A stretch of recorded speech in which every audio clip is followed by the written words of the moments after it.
Hello everyone and welcome back to VJ's English Club. It's your teacher Pak Vincent and I am really excited for our lesson today. We're going to learn something you'll use every single day, how to tell the time and the date in English. Now, Zhang Huan here. I know it can seem a little bit tricky at first, but I promise you with just a little practice you're going to find it's actually very simple. Are you ready? Great, let's get started. So, here's a quick look at our plan for today. We'll kick things off with some important vocabulary, and then we're going to master two ways to tell the time, the super easy digital style and the very common traditional style. After that, we'll move on to dates, and you'll learn the difference between the American and British ways of doing it. We'll finish up with months and years and a quick summary to make sure it all sticks. It's going to be a fantastic lesson. All right, let's dive right into our first section, vocabulary. Think of these words as the building blocks for everything we're going to learn today, so this is a really important first step. I want you to listen carefully to how I say them, and please repeat each word right after me. Let's do this together. Okay, let's practice these. I'll say the word, you say it right back. Ready? First up, o'clock. Good. Itu artinya tepat jam. Next one, quarter. Excellent. Itu artinya seperempat atau 15 menit. Now, half past. Perfect. Yang ini artinya setengah lewat atau 30 menit. Next we have past. Great. Artinya lewat. And its opposite is to. Yang berarti kurang. Now for these two, AM and PM. Good. Ini untuk membedakan pagi dan sore. Next, midnight. Tengah malam. And noon. Tengah hari. And for our last one, ordinal. Ini adalah angka urutan yang kita gunakan untuk tanggal. Fantastic work, everyone. That is a perfect start. Now, for the fun stuff. Let's actually learn to tell the time. We're going to start with the first and, honestly, the easiest way, the digital style.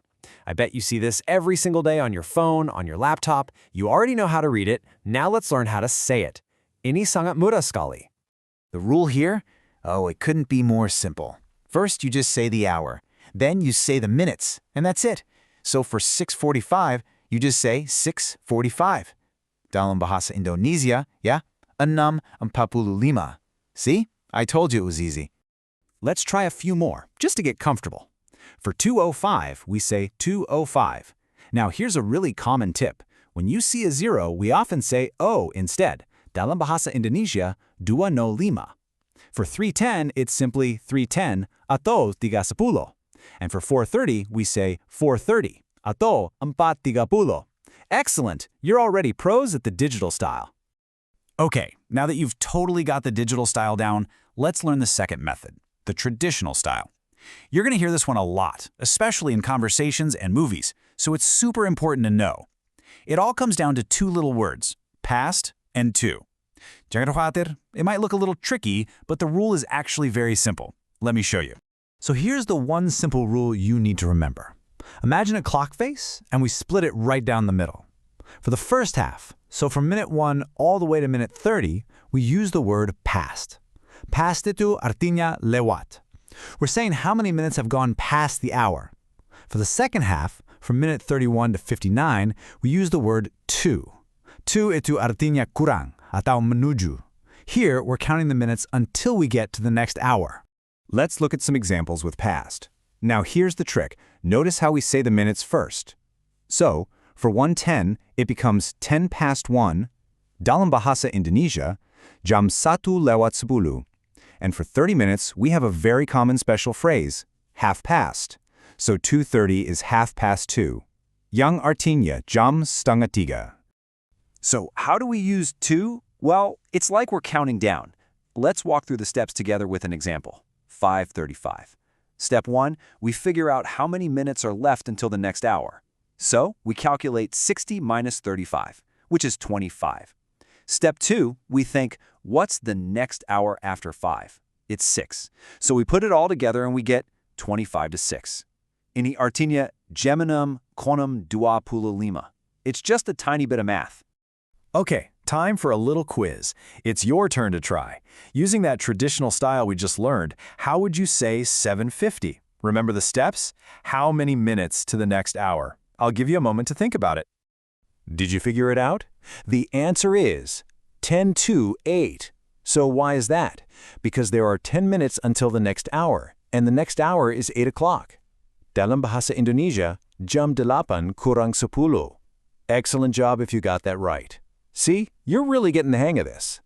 Now, let's look at 3 more super common special phrases. You'll hear these all the time.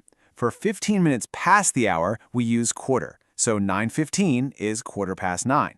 For 15 minutes before the next hour, which is at the 45-minute mark, we say 9:45. So 9:45 becomes 9:45.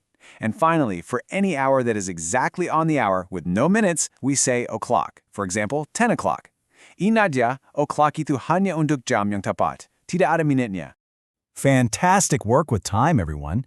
Now let's switch gears and move on to our next big topic, dates. This is another area where you'll notice some key differences, especially between American English and British English. It's really useful to know both of these formats so you're never confused.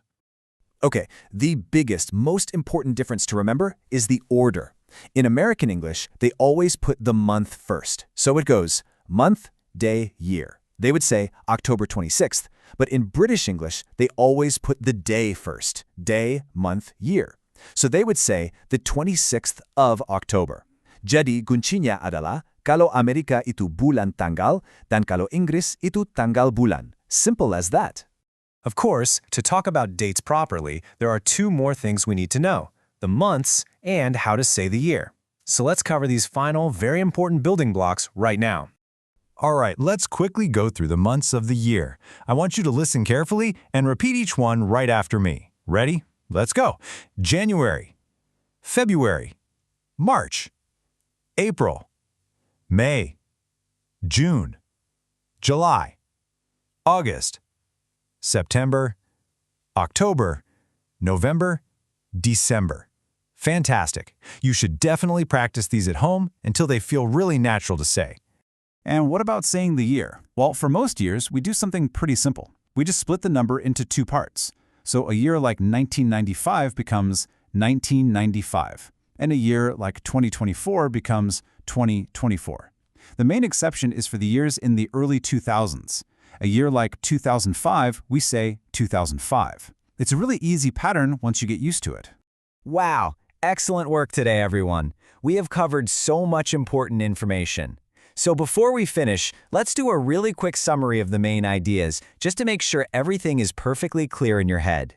So, let's recap the big points. For telling time, you have 2 styles: digital, which is easy like 6:45, and traditional like 6:45. For dates, always remember that key difference. American style is month-day, British style is day-month. And for years, we usually just say them in 2 parts, like 1995. And of course, the most important rule of all, practice is key. Latihan adalah kuncinya. And that brings us to the end of our lesson for today. My last piece of advice is just this. Please, practice every single day. Look at a clock and say the time out loud, in both styles. Tell your family what the date is in English. The more you use this, the more natural and easy it will become. I know and I truly believe that every single one of you can master this very quickly. I'm so proud of all your hard work today. Thank you so much for joining me, and I can't wait to see you in the next lesson. Bye-bye.